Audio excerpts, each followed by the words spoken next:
Team Payaman. Nakita naman natin yung draft nila, barring Athena. Kung makikita mo, onto the side of Team Payaman, they don't have a tank hero. Most of them are side lane composed hero. Ruby's going onto the mid lane, or actually no, he's going onto the bottom lane. This is gonna be a Benedetta roam. Pero dito, makikita naman natin na that will be easily countered out by the laning of Dr. Maxwell PhD. Pero he's having a hard time to stay on his ground. Look at that. Medyo masakit this early of a game. Yung base damage na may binigay ng isang Benedetta. But going in dito onto the roaming Rose, look at that. Seal with another Bisal Arrow will not hit. Pero yung Curse of Crow is already on point. Uy, kala ko ipapasok na agad nila. If they want to go for a clash. Pero as of now, Yes. 1 minute mark pa lang naman tayo. Kalma lang muna ang boating. Kalma lang. Talagang focus lang muna sa pagkuha ng jungle camp nila rito. Pero may sa bottom lane, mukhang hindi lang jungle camp yung bangalak kunin ni paring Cram. And instead, si Sway pa yung gusto niyang kunin dito with the Benedetta. Eto na, nagkakaroon na ng problema ang isang Benedetta against the Thumbs. Yes, medyo mabilis yung pagdashing-dashing ng Benedetta. Pero mas mabilis din yung regenerative powers ng isang Thumbs as well as yung burning damage or yung burning sensation kung ika nga nila appropriate ni ating Beam na pwede niyang ibigay against the enemy hero. Here on the middle lane, we're actually not expecting a Ruby to hold out against a Farsa in terms of damage exchange. But in terms of holding the mid lane, it's actually a good pick for Team Payaman. And right now, Matilda holding that side lane is really good.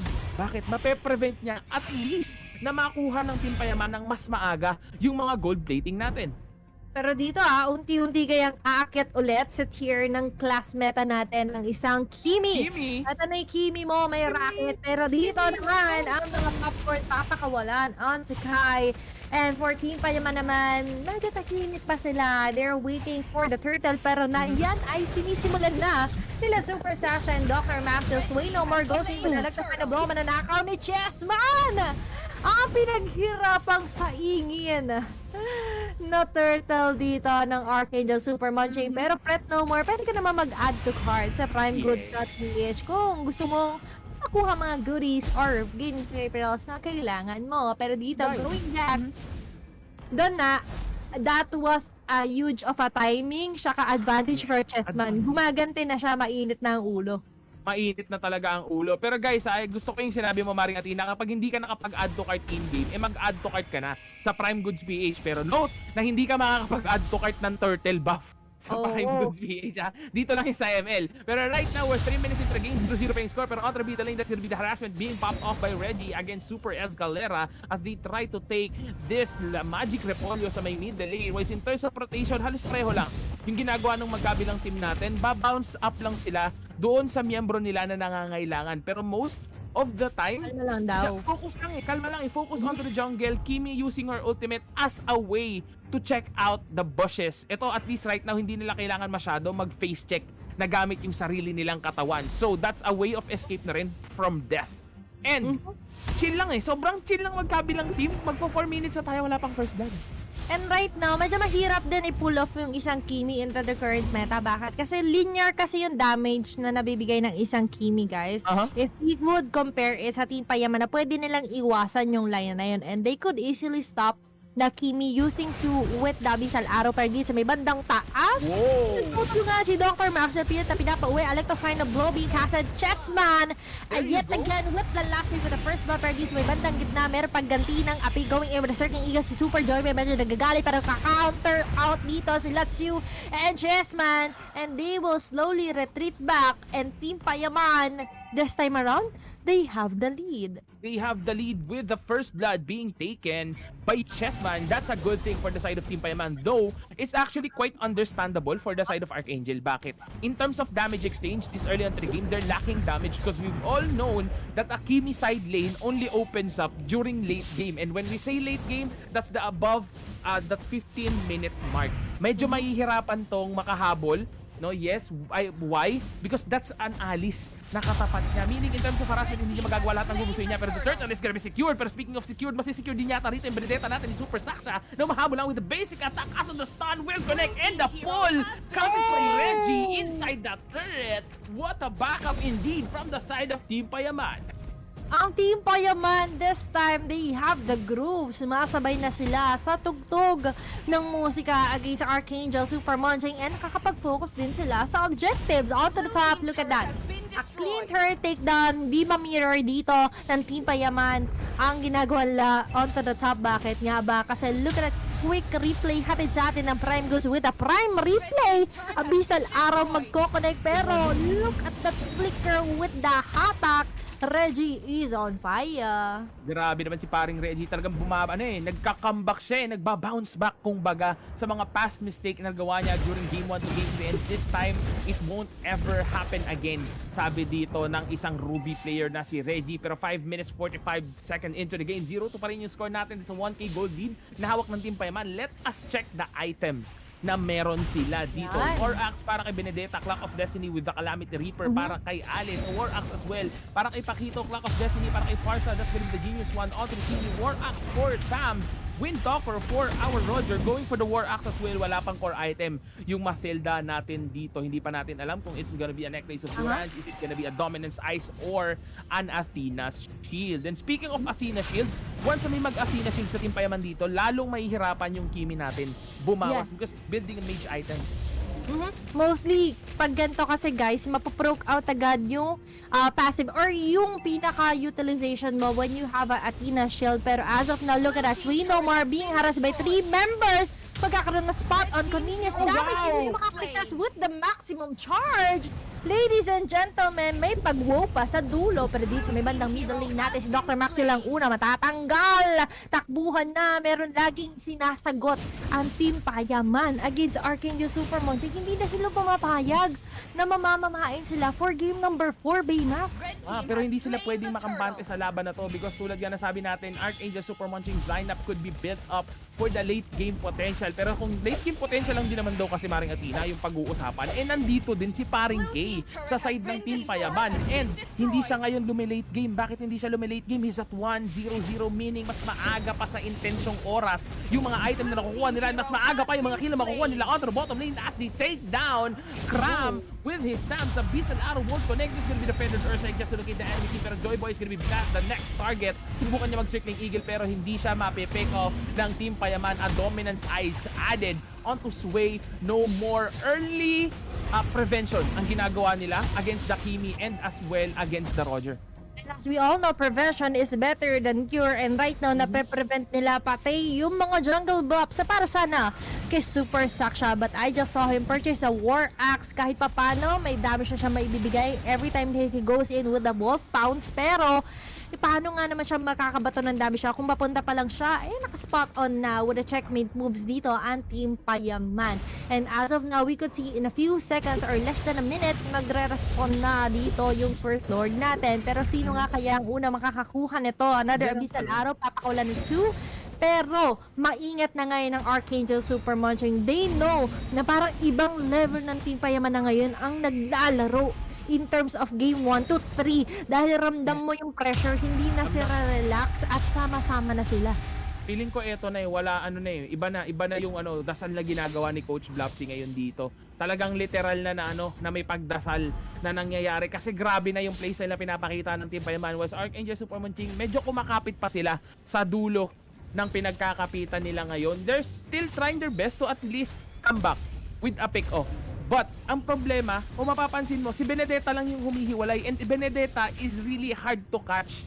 Diba? Marami siyang way of escape. There's the Electro Final Blow, there's the passive skill as well, the Phantom Slash, pero on the bottom lane, wala silang magiging sagot kahit na mirror move man lang, and that's the objective lead of Team Payaman. There's gonna be 3 turtle right now. The Lord, the Electro Final Blow has been committed under the third or the Inhibitor. Joy Boy was almost taken down. Abyssal Arrow won't connect, pero here comes the Garrote na makaka-take down doon sa Mathilda natin. Feathered Earthstrike has been committed as well, pero the damage was not enough to kill si Lina by 2.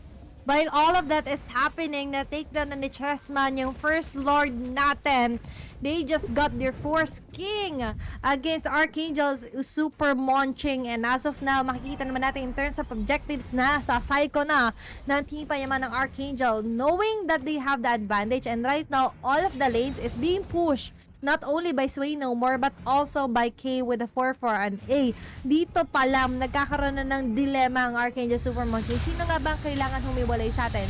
Kailangan din naman nila in terms of team fights dito si Dr. Maxil PhD. Bakit nga ba? Because there is no solid tank na pwede mag-act as a guard for the whole side of Arkangel Super Munching. Medyo squishy yung 4 members dito na nagsasama-sama and they need to pull off a miracle by using that Kimi for Super Marco because as of now, time is ticking. Lumiliit na ang mapa at lumiliit na yung conditions for him to pay off or to him to play off at Kimi this well. Pero for Team Payaman, look at that. That is as easy as 1, 2, 3. Not all the first or rather the third and the second year turrets of all lanes is pushed by Team Payaman.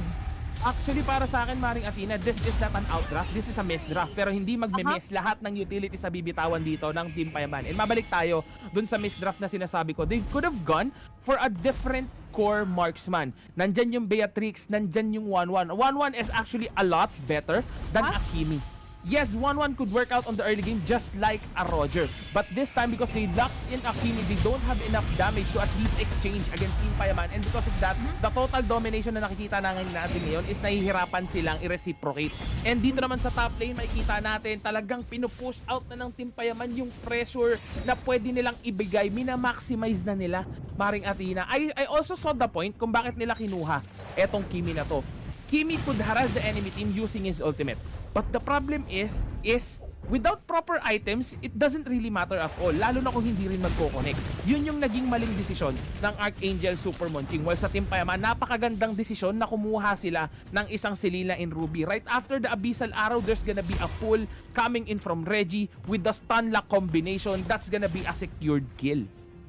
Laban lang talaga magigisigaw dito ng mga supporters ng Team Payaman dahil unti-unti na nagbabaga yung kaninang humihinang apoy because as of now, ang Arkangel Super Munching ang nagkakaroon ng pressure or mental mind reset na matindi. Bakit nga ba? Kasi kanina they've got it and right now, they're still trying to find the right mix of this kind of lineup against Team Payaman. Super Marco with the Holy Crystal, kahit papano babaon na yung mga damage ito. Pero what if ganon kadilis or ganon kadali lang din na fizzle out ang Team Payaman yung mga binabato nila? It will be rendered useless. And another thing is that there is no specific lock hero na meron ng Arkangel Super Munching. Yes, ay Athena, there is a Super Joy Boy with the Matilda. Pero guys, there is not enough crowd control for Arkangel to stop Team Payaman, especially Sway or even si 2 and Chessman.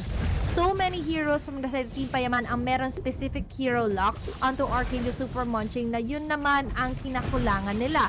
And right now, even the respective buff, hindi nila maipaglaban ng gusto. Katulad nito, may pagpasok sa pinakalikod, Super Joy Boy with a Surfing Eagle, pero ganoon kabilis lang din nilagyan ng linya ni Sway no more with electrifying na blow, maximum charge will hit, pero parang kurot lang ang ibinigay niyang damage kay Reggie. Parang kagat na lang ng langgam yata eh. Yung nakita kong binitawang damage ng isang Super Marco, hindi ka super yung damage na binibitawan niya against Reggie dito. And right now that the Lord is up for grabs, mukhang gusto sila mag-falling kami. There's gonna be the flicker being used by the Farsa para lang makatakas against the Feathered Earthstrike. And right now, the pressure is really onto the side of Arkangel Esports dahil sobrang bigat ng pressure na nararanasan nila on all sides of the lane. This might be a free lord once again para sa side ng Team Payaman, but wait, there's still a chance for them to come back kung maaagaw nila to. And yun ay kung maaagaw nila, pero mukhang hindi nila alam na tinutuluyan na ng Team Payaman yung Lord natin as they try to walk away onto the top lane. That's a questionable move para sa side ng Arkangel Esports. They won't be able to at least shove that lane as well. Why? They don't have enough physical damage. If it's just Roger, it's not gonna be enough. Why? Nandyan yung Benedetta and Alice that could easily clear off yung bit nilang minion wave. Dito, nahihirapan na ang Arkangel Super Munching. Yes, I agree with you that that was a questionable lineup or prioritization for Arkangel Super Munching. Kasi medyo malayo pati yung minion wave nila. Wala naman nakalagtas sa river side. Knowing that there is someone from Team Payaman na pwedeng humiwalay in terms of team fight composition, kaya ng 3 lang. Yung katulad na to, bibigyan ng isang maiging suntok dito sa may bandang baba, pati sa taas, pinagsasabay-sabay na ang pressure. Pero wala sila magawa kundi mag-back away. Electrify blow from the top, make it drop talaga ang mga bakbakan dito. Pero they were able to take off one member from the side of Team Payaman. That will be Chessman, pero dito medyo checkmate din sa pinakalikod si Super Marco. Pero he will still kill with a continuous damage. Ito na nga ba yung kinakailangang comeback ng Arkangel Super Munching against Team Payaman, pero there will be not enough minion wave for them to push even a turret against Team Payaman.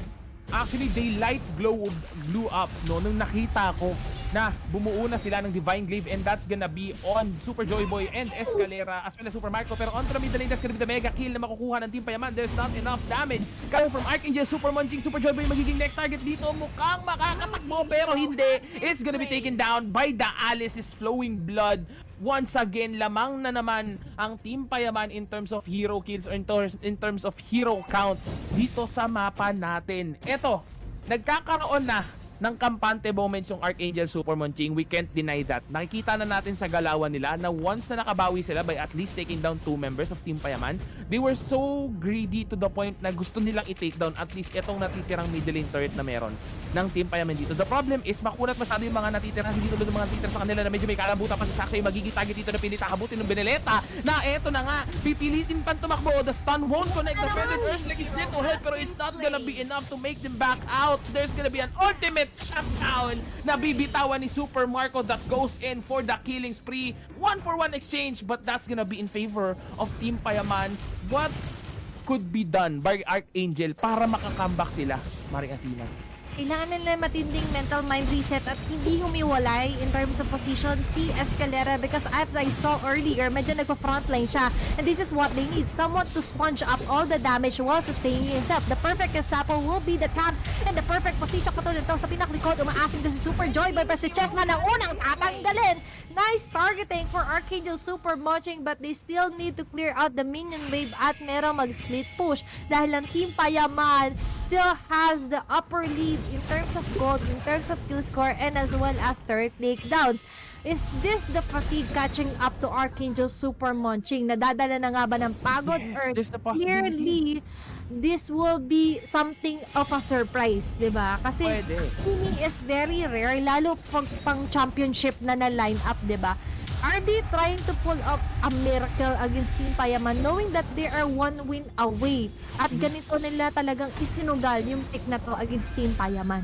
This might be the plan of Team Payaman actually as well. Pero on the bottom lane, ito rin yung pinakamagiging plano nila, which is si takedown dato na magiging successful. Pero isusunod nila si paring Reggie. Pero alam nila na medyo may kakunatan ng isang Ruby. Kaya hindi sila nagdirapan. Pero si Joy Boy, may ipit si paring Kay. Pero medyo may kakunatan din yung Matilda natin. Kaya aatras na lang pa uwi ang mga miyembro ng Team Payaman. Benedetta is still on the top lane. That's gonna be the Feathered Earthquake just to make him back away. Pero that's not gonna be enough to kill them at least. And with that, aatras na lang sila 5 seconds para mabuhay yung Lord. There's gonna be Pakito still with the Retribution spell para makasabay sa pag-agaw ng Lord dito sa may bandang ibaba. Pero I really like what Kram is doing. He's actually cutting lanes para at least makapag-shove up yung minion nila, and by the time na ma-shove up yun, they're gonna have time para dito sa Lord natin. And with that opportunity na naibigay, talagang minamaximize na kagad ng Arkangel Super Munching. Nagmamadali na hindi. Yes, Margatina, look at this, another event is about to happen. Pwede sa pinakalikod, tumatarget sila kay Super Joy Boy, pa-repeated na tumatakbo with the guiding wind. Makakaligtas pa nga para dito, wing by wing sa ang magiging sagot with the popcorn na binabaton ni Super Marco. Yung Lord natin marireset, Dr. Maxil with the perfect timing, napigilan niya yung pag-slay ni Sway No More sa mga members ng Arkangel Super Munching. But kung mapapansin natin, Arkangel Super Munching did what they have to do with this kind of lineup. Go for the pickups na kahit merong humiwalay, kaya nila. And the smart targeting against Chessman, di ba? Medyo hard i-pull off, pero once they manage to get him, doon na nagkakasunod-sunod yung go signal for the whole Arkangel. And right now, I just saw Super Escalera catching up sa mga missed out items niya with the Holy Crystal. Kahit pa paano babaon na yung bawat bagsak ng Feathered Earthquake. Manunuot na rin!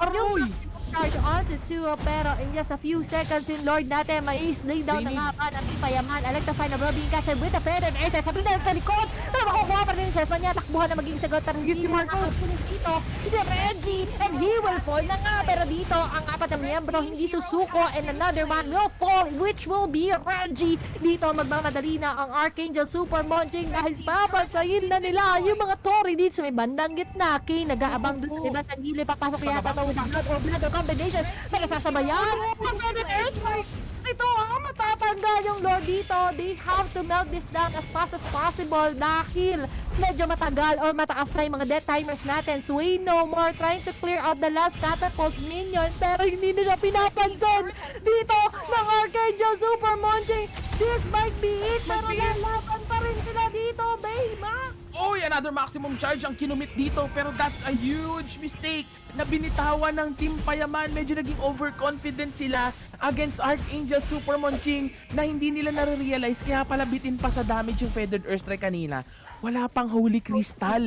Bago nag-commit sa Lord, yung Team Payaman, bumuo na si Super Escalera, and by the time na nagbitaw na siya ng Mortar Strikes niya dito, isa-isang nawala sa mapa yung mga miyembro ng Team Payaman. And right now, he's actually going for his final item. This might be a genius one for the Farsa, and a genius one Athena Shield for the final item as well. By the Kimi already has a Divine Blade with the Holy Crystal, Ice Spin one as well. This is gonna be an exchange item for our Sam. This might be a Bloodlust Axe. No! He's going full tank on his build right now with an Oracle. Wala nang damage. Gusto ko ako yung makuna at sabi ng Tamos dito, pero onto the right side, that's gonna be Paquito with his final item, Radiant Armor. This is gonna be a Divine Blade for the Selena, an Immortality para sa last item ng Ruby, a BOD, and a Genius one for both the Benedetta and the allies of Team Payaman. And right now, we cannot deny the fact that Arkangel Super Munching could actually turn the things around. As we've seen on that last team fight, they were focused onto taking down the front side heroes of Arkangel, which is bad. Ang kailangan nilang kunin ngayon is si Farsa and si Kimi. Oops. But still, this is a 50-50 chance of winning. Bakit nga ba?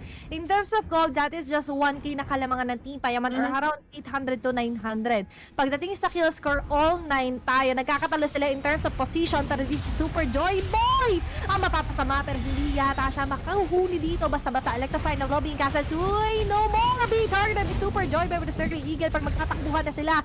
Dahil si Dr. Maxil is in the house. It took one member from Arkangel to zone out 3 members from Team Payaman. He went tanky, which is a good strategy na alam naman natin walang hard tank na kanina hinahanap ko. And this time, Arkangel Super Munching, ang sinagot nila doon is one hard tank na pwedeng maging si Dr. Maxil plus the itemizations for the rest of the members of Arkangel Super Munching. Grabe, ngayon dito natin makikita yung pinaka-waiting powers ng magkabilang team natin dito as they wait for another Lord. Bakit natin kailangan hintayin tong huling Lord, Maring Athena? This is going to be the deciding point of this grand finals, by the way, of Palaboy Cup 4. Sino nga ba yung mag-a-add to cart ng ating grand prize, the 50,000 pesos? Is it gonna be Arkangel Super Munching or Team Payaman? Pero siyempre, bago natin malaman yan, punta at bumisita na rin kayo sa primegoods.ph, diba? Pero dito, mukhang may bisita na yung mga miyembro ng Arkangel Super Munching onto the middle lane as they try to locate the enemy team. There's gonna be an Abyssal Luaro waiting. Look at the damage of the maximum charge to half an HP na pauwi bigla. But I like the idea or the initiation of Reggie with the I'm offended. Humahatak siya sa bush.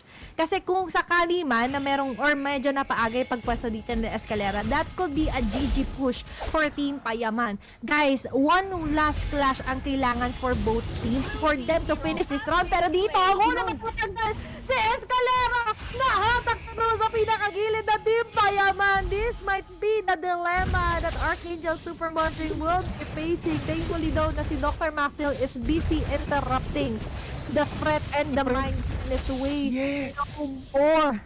Nako, pero ngayon malaki rin ang haharaping problema ng Arkangel Super Munching as Farza is now gone. It's just gonna be Super Marco that's dealing damage onto the enemy team. Yes, there's still Super Saksha, but we've all known that he's a melee hero and he won't be able to dive in just as much kasi nandiyan yung Ruby natin na alam naman natin when in terms of crowd control, ang dami niyang pwedeng ibitaw. The Lord is still being attacked by Team Payaman. Wala silang takot na lumalaban, pero onto the middle lane, may nagkakabakbakan din. That's gonna be Trans and Benedetta. The Lord is gonna be resetted by Team Payaman.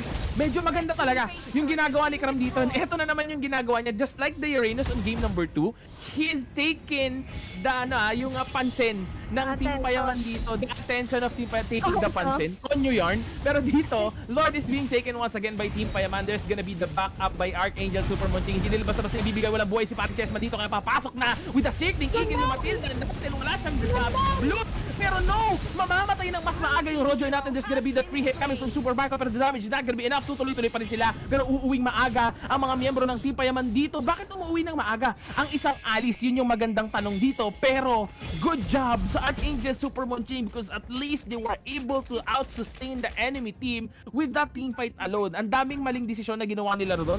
Isa na yung pagpasok ng Super Saksa sa gitna.